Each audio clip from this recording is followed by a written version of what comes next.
Хэдийгээр нэг тархан суусан элэг нэгт монголчуудаа шинжлэх ухааны танин мэдхүйг эхлээрээ түгээхээр асчлуу миний би Монгол улсын Улаанбаатар хотод сайн сайхныг хүсэн мэдчилж байна. Галуун шувуу нэвтрүүлэхдээ цахим ирээдүйд хамтдаа авираатай G-Mobile компаниараа хамтран ажиллаж байна. За өнөөдрийн хүрэх мэдээ бол энэ Android XR-тай холбоотой мэдээлэл байгаа. За Google болон Samsung компаниуд хамтран удаан хугацаанд хүлээгдсэн Android XR платформыг аль биесээр танилцуулаад энэ виртуал болон бодит ертөнцийг холбоцоо шинэ нэрэн үеийг эхлүүлсэн зарласан байна. За энэ хүү платформ нь бол зөвхөн шинэ үйлдлийн систем биш. Харин бидний өдөр тутмын амьдралд ухаалаг нүдний шил болон энэ headset гэж нэрлэдэг энэ төхөөрөмжүүдийг ашиглаад мэдээллийг хэрхэн хүлээж авах арга барилыг бүрэн өөрчлөх зорилготой гэж өөрөөсөө бол мэдэгдсэн. За анх уг нь 2024 оны сүүлээр энэ Android XR-ыг зарлж ирсэн. За 2025 оны Google I/O конференц хөгжүүлэгчдийн том уулзалт болдог. Энэ дээр бол өөрсдийгөө бол энэ Android XR платформыг гаргаж ирж ингээд дээрэс нь бүр ингээд танилцуулга юунуудыг хийсэн байж байгаа. Демонуудыг хийсэн байж байгаа. За ерөнхийдөө бол энэ ондоо багтааж ихний төхөөрөмжүүдээ гаргана гэж амласныхаа дагуу 10 сард энэ Galaxy XR headset-тэй бол танилцуулчихсан аль хэдийн байж байгаа. За тэг өнгөрсөн 7 хоногийн ихээр бол энэ Android Show XR Edition гэдэг шоу болсон. Өөрсдийн танилцуулах шоу маягийн болсон. Тэрүүгээр бол Android XR-ын шинэ хөлбөрийг танилцуулсан.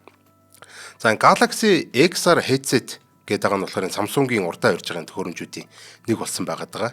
Энэ Android XR экосистемийн хамгийн хүчирхэг төхөөрөмжөөр нэрлэгдсэн. Энэ Apple-ийн Vision Pro-той ерөнхийдөө өрсөлдөхүйц ийм headset байж байгаа. Тэгээ өндөр нэгтршилтай micro OLED ийм дэлгэцтэй болохоор энэ хэрэглэгчдийн нүд гарны хөдөлгөөнөөр бүрэн удирддаг энтер гэсэн тиймэрхүү юмнууд явж байгаа. За хамгийн гол давуу тал нь бол Android экосистемтэй бүрэн нийцтэй явдал нь бол гэж өөрсдөө хэлсэн байгаа. Та өөрийн гар утасны аппликейшнуудыг агаар дээр хүүх аврах том дэлгэцээр ашиглах. За эсвэл Windows компьютертэй холбоод олон дэлгэцээр зэрэг ашиглах боломжтой. За дээрэс нь ерөнхийдөө бол компьютер өөрийнхөө нүдний шилнээс нь headset-ээс удирдах боломжтой. Ингээл ерөөсөө л эргэн тойрчин тэр чигтээ дэлгэц болчихно гэсэн. Энийг гол энэ PC Connect гэж өөрсдөө нэрлэдэг байгаа. За өөр хэдхэн хоногийн өмнө болохоор энэ худалдаанд гарч ирсэн X-Real 1 гэдэг нүдний шилхийн дараагийн загвар X-Real 1S гэдэг загвар танилцуулсан байна. За энэ болохоор яг нөө headset-ээс арай нэг жоохон хөнгөн нэг тийм AR нүдний шил гэж байгаа. За Galaxy XR-ыг нь бодвол арай хөнгөн баг зэрэг том ийм нүдний шилтэй адилхан нэг жоохон лакс сэрнэ. Ийм нүдний шилтэй адилхан нэг жоохон томдуу тийм нүдний шилтэй адилхан. Дотор талтай давхар XR дэлгэцтэй ийм давхар нүдний шил гэсэн. За тэгээд гэр ажил болон кофе шопод ажиллахад зориулсан эндээс ингээ уц муц гараад ирсэн нэг жоохон XR headset-тэй бодвол арай нэг жоохон хөнгөн гэхдээ нүдний шилийг бодвол хамаагүй юм том ийм нэг тийм зүйл хийж байгаа. За тэгээд хамгийн их хүлээлт үүсгэж байгаа энэ X-Real AI гэдэг ухаалаг нүдний шилээ. Шинэ Android XR систем дээр бас танилцуулсан байж байгаа. За хүнд лагс headset-ээс гадна энэ Google болон X-Real-ийн хуучнаар л N-Real гэдэг юм тийм. Эдгээртэй хамтраад Project Aura гэдэг нэртэй тийм нэрийн дор бол ийм XR нүдний шил, мөнгөний нүдний шил энтергээд маш олон төрлийн ийм төхөөрөмжүүдийг гаргана гэж төлөвлөсөн зарим нь гаргацсан ингэ явж байгаа. За энэ оны дундуур энэ танилцуулгууд бол хийсэн бид нар бол эрг жил гаргана гэдэг нүдний шилээ бол гаргана гэсэн ингэ явж байгаа. За тэгээд энэ ухаалаг нүдний шил нь болохоор Android XR системийн бол өдөртмийн хэрэглэн зориулсан хувилбар гэж өөртөө танилцуулсан. Дизайны хувьд бол гаднаас нь энгийн нарны шил шиг харагддаг. Гэхдээ дотроо бол мэдээлэл харуулах тунгалаг дэлгэцтэй. За тэгээд Meta компани Ray-Ban энтертэй хамтраад нүдний шил гаргаад байсан шиг Gentle Monster, Wear by Parker энтергээд компаниудтай нүдний шилийн дизайны компаниудтай хамтраад нүдний шилээ хийж байгаа. Илүү тийм загварлаг болох гэдэг ингээд хийж байгаа гэсэн иймэрхүү мэдээлэл явж байна. За энэ хэрэглээний хувьд бол алхаж байхдаа зам заалгах гэдэг ч юм уу эсвэл ярианы орчуулга нэг гадаад дээр ярьж байгаа хүний титр, сабтитр орчуулган гэж харах те. Эсвэл ирсэн мессежүүдийг унших энэ гэсэн боломжуудтай. Хүчин чадлын хувьд бол X-Real-ийн энэ шил нь бол энэ утсанд холбогдох эсвэл тусгай жижиг тооцоолох төхөөрөмжүүдтэй хоршиж ажилласнаар бол хөнгөн хэрнээ хүчрхэг байх боломжийг олгож байна гэж өөртөө танилцуулсан. За энэ бүхний цааталт бол Gemini Native Audio гэдэг гэж байгаа. Gemini гэдэг ерөнхийдөө бол тархин гэж ойлгочих болно л да энэ төхөөрөмжүүдийн цааталт ажиллаж байгаа Google-ийн AI болох Gemini гэдэг гэж байгаа тийм. За Gemini-ийн энэ multimodal AI болох Native Audio нь болохоор энэ Gemini 2.5 загвар дээр суурилсан цоо шинжилтээ бол хэдхэн хоногийн өмнө бас танилцуулсан байж байгаа. За өмнө бол гар утасныхаа дэлгэцийг ашиглаад одоо натив аудиог бол бид нар ашиглаж болдог байсан. За энэ мультимодал загвар гэдэг байгаа шүү дээ. Мультимодал загвар нь болохоор камерын одоо чиглүүлсэн зүйлсийг харах, одоо дуу чимээг сонсох, бод хугацаанд ярилцах энэ гэсэн боломжуудтай байсан бол энэ Android XR-тай тосолсноор болохоор гар утсан дээр биш, энэ headset, VR, AR тэр төхөөрөмжүүд дээр одоо нүдний шил одоо ухаалаг нүдний шилүүд дээр нь ажиллах боломжтой болж байгаа. За тэгээ энэгээрээ дамжуулаад бидний одоо харж байгаа зүйлийг харах, сонсож байгаа зүйлийг сонсох, мөн VR, AR одоо ертөнц доторх виртуал зүйлүүдийн хүртэл ингээд цогт нь хараад сонсоод үзээд ингээд явах чадвартай. Яг л одоо юу л бидний одоо нүдээр хараад чигээр сонсож байгаа юм шиг юм амьд туслах шиг байж чадна гэж. За тэгээд за цаашаа нэг жишээ болгоод нэг энийг нь одоо яаж хэрэглэх вэ тэргээд те. Чин одоо хөрөгчөө онгойлгоод энэ хөрөгчөн дотор байгаа зүйлүүдээр юу хийж болох вэ гэдэг асуух юм бол тэр дорн жор хилээд өгнө. Эсвэл одоо гадаад хэл дээр цэсийг энэ төр харангууд шууд орчуулаад дуудаад өгнө. Харж байгаа энэ виртуал дэлгэц энэ төр гээд програмууд дотроос энэ одоо зүйлийг яаж хийх вэ гэдээ асуух юм бол за ингээд хийчнэ гэд ингээд заагаад өгөх ийм чадвартай байж байгаа. За шинэ загвар нь болохоор сая танилцуулсан хэдэн оны өмнө танилцуулсан шинэ загвар нь болохоор Gemini 22.5 Flash гэдэг модельийг ашигласан. Бод хугацаанд орчуулах, гадаад хэлтэй хүн ярих үед л доогуур нь орчуулгын титр гарах энэ төргээд ер нь бол хурдны үед маш их сайжирсан байж байгаа. За дээрэс нь live voice agent гэдэг юм горим нэмэгдсэн. Ерөнхийдөө live mode гэдэг юм л да энийга.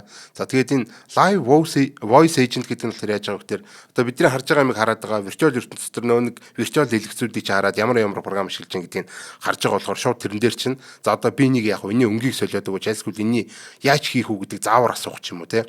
Айлсгүй энийг ингээд үгээд бүр хилээд тэгээд одоо тэр яг програм дээр үйлчлүүдийг хийх боломжтой эйжент юм горимд байж байгаа. За тэгээ өмнөх хувилбар дээр гардаг байсан багсаг жижигхэн докторгүй зүйлсүүдийг бол засаад илүү доктортой болсон гэж өөртөө мэдээлсэн байна.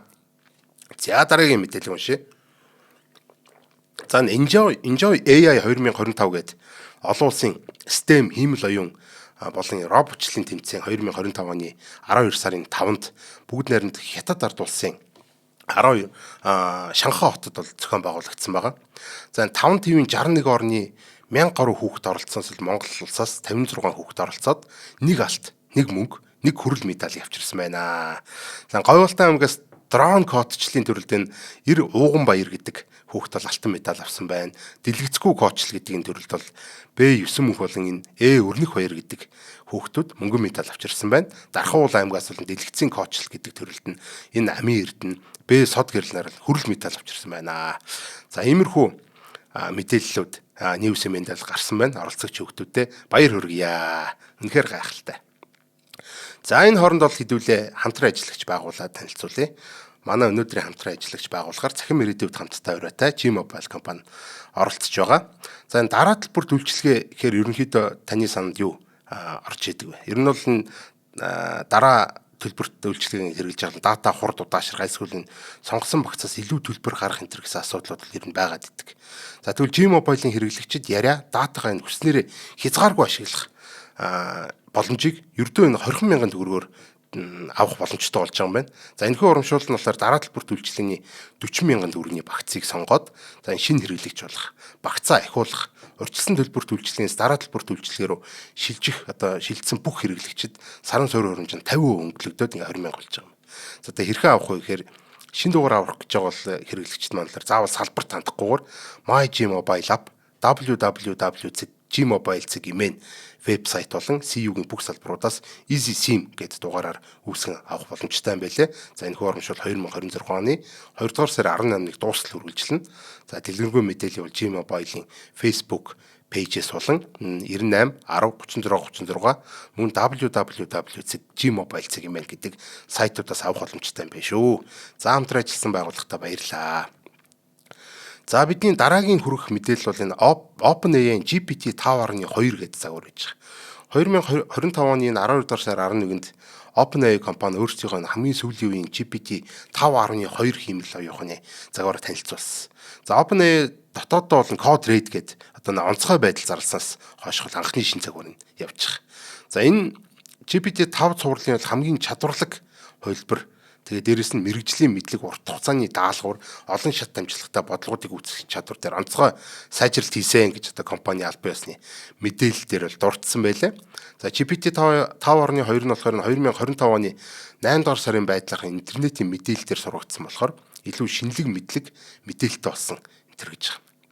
За мөн олон салбарын даалгаврууд одоо жишээлбэл одоо экспертүүдтэй өрсөлдөхөөс үр дүн гаргасан энэ гэж байгаа. За жишээ нь GDP Vol гэдэг үнэлгээний одоо шалгуур байж байгаа. Тэрэн дээр бол 44 ажил мэргэжлийн даалгаварт 70.9% амжилттай гүйцэтгэл үзүүлсэн болохоор өмнөх хувилбараас л мэдээж давсан үзүүлэлт байж байгаа.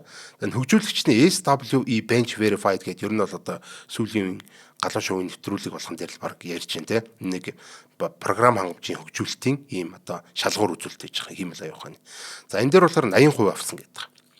Өмнөх нэвтрүүлгүүдээр болохоор Cloud-и Opus 4.5 болохоор 80.9% үзүүлэлтийг үзүүлсэн гэдэг байгаа шүү дээ. Тэгэхээр энийг бол арай гүйцэж чадахгүй одоо 80% авцсан. Cloud-и Opus 4.5 80.9 байгаа. Тэгэхээр арай гүйцэж чадхааргүй нэлээд дөхөж очсон гэж одоо ингэж харагдаж байна. За тэгээд шинэ хөлбөр нь болохоор 3 гол горимтой. За instant буюу одоо хурдан гэдэг байгаа тийм өдөр тутмын хэрэглээнд одоо төхөөрөмжтэй, thinking буюу нарийн гэдэг байгаа, ухаалаг бодох чадвартай энэ гэдэг байгаа. За pro буюу мэрэгжлийн гэсэн ийм 3 үндсэн горимтой юм байна. За шинжилт нь болохоор код бичих, дэлгэрэнгүй тайлан одоо айлсгал үснэх боловсруулах, илтгэлийн слайд бэлдэх, урт их сурвалжтай баримт бичгийг одоо судлах энэ гэсэн иймэрхүү зүйлүүдээр илүү тэнцвэртэй, үнэн зөв, үр ашигтай одоо үр дүн гаргах чадваруудаараа илүү дээшилсэн ийм зүйл байна гэж одоо харуулж байна. GPT 5.2 гэдгийн загвар нь болохоор урд өмнөх нь GPT 5.1 болон GPT 5 гэдэг загваруудаас л алдаа мэдээж багастай, илүү логик сайтай, урт хугацаанд одоо ярилцдаг, илүү сайн удирдах чадвартай гэж одоо өөртөө гайхуулсан. За тэгээд энэхүү шинэ хөлбөрийг нь болохоор төлбөртэй ChatGPT-ийн одоо хэрэглэгчд бол анхлан хэрэглэх боломжтой юм байна. Мөн дээрээс нь одоо энэ хөгжүүлэгчд болохоор энэ API-аар нь дамжуулаад ашиглах ийм боломжтой болсон юм байна. За ямар ч хэлсэн нөх айхтар бол шинжилэлт айхтар тийм онцгой гойд цойлсон зүйл нь харагдахгүй байгаа. Ерөнхийдөө бол баг зэрэг мэдээ сайжирсан байна. Гэхдээ програм хангамж хөгжүүлэлт тал дээр бол энэ Cloud Opus-ыг бол хараахан гүйцээр өгөхтэй. GPT шинэ Gemini 3 Pro энтрийг бол гүйцэн л харагдаад байна л да 80% авсан гэдэг нь болохоор тийм. Тэгэхээр бол програм хангамжлалт тал дээр ч гэсэн ер нь бол бидний одоо энэ том өрсөлдөөний үндсэнд бол нэлийн сайн хэмэл аюуханартай болж авч байна гэж одоо ойлгож болох нь. За дараагийн мэдээ бол энэ Time сэтгүүлийн энэ оны хүнийг зарласан байхад. За энэ Time сэтгүүл бол жил болгон энэ тухайн оны онцлог хүнийг бол зарладаг. Одоо энэ Person of the Year гэж нэрлэдэг тийм. За Person of the Year-ээр болохоор өөрөөсөө энэ Architects of AI гэдэг. Одоо ерөнхийдөө бол хиймэл оюухан сонгогдож байгаа энэ жил. За энэ их өрмөц зүйл болж байгаа нь чинь оны шилдэг хүн гэж одоо зарлж ирсэн аа. За энэ оны шилдэг хүнээр бол хиймэл оюухан зарлагдлаа гэдэг ийм ачиргалтай юм болсон. За ерөнхийдөө бол энэ оны шилдэг хүнээр бол дандаа хүмүүс ер нь тодордог. Гэхдээ энэ удаа маш онцгойлон одоо энэ хиймэл оюуханыг. За тэгвэл хиймэл оюуханыг бүтээсэн энэ архитекторууд гэдэг хүмүүсийг ингэж зарласан байгаа. За ерөнхийдөө болохоор энэ хиймэл оюуханы түүчээлэгчид буюу одоо энэ AI-ийн лидерүүд гэх мэтлээ одоо жишээлбэл те энэ Nvidia-ийн Jensen Huang, OpenAI-ийн Sam Altman тэргүүтээ энэ хүмүүс бол одоо энэ хиймэл оюуханыг бол ингэж олон нийтэд хүргэж ингэж хэрэглээнд нэвтрүүллээ гэдэг те. За дээрэс нь шөнө 800 сая хэрэглэгчтэй болон дэлхийд даяар одоо баг ингэж хэрэглэгчтэй болсон гэдэг утгаараа нэлээд том одоо тийм одоо хувьсгалч тийм зүйл болсон гэдэг үднээс энэ хиймэл оюуханыг онцолсон байгаа. За ер нь бол Times сэтгүүлээс урд өмнө нь бол ингэж хүнийг оны онцлог хүнээр бол янз бүрийн сонирхолтой юмнуудыг бас онцолдог гэсэн хүнээс гадна одоо жишээлбэл за эрдэмтэд энэ төр гэдэг Америкийн 1960 онд бол Америкийн эрдэмтдийг бас ингэж тодруулж ирсэн. Одоо олон нийтээр ингээд олон хүмүүс ингэж тодруулж ирсэн байна шүү дээ. Хүн гэд оны шилдэг хүн гэчээд тэгээ энэ олон эрдэмтдийг тодруулж ирсэн байна. Эмэгтэйчүүдийг тодруулж ирсэн. Эсвэл одоо энэ эрх чөлөөний тэмцэгчдийг, шүглүүлэгчдийг энэ төр хэмжил одоо босогчдыг энэ төр гэд янз бүрийн хүмүүсийг болон гэж тодруулдаг байсан. Тэгээд 1982 онд бол бас энэ компьютерийг бас тодруулж ирсэн байна.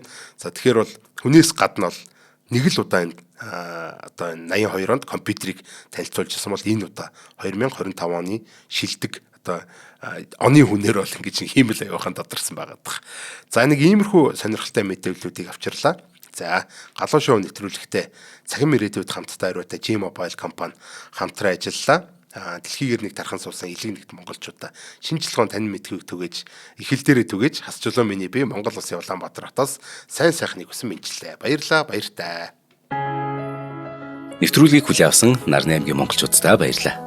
Од мөндөр сувг нь энэ мэдчлэн таны мэдхүйн мянган нэвтрүүлгийг 2026 оны 7 сарын 1 хүртэл та бүхэндээ хүргэх юм.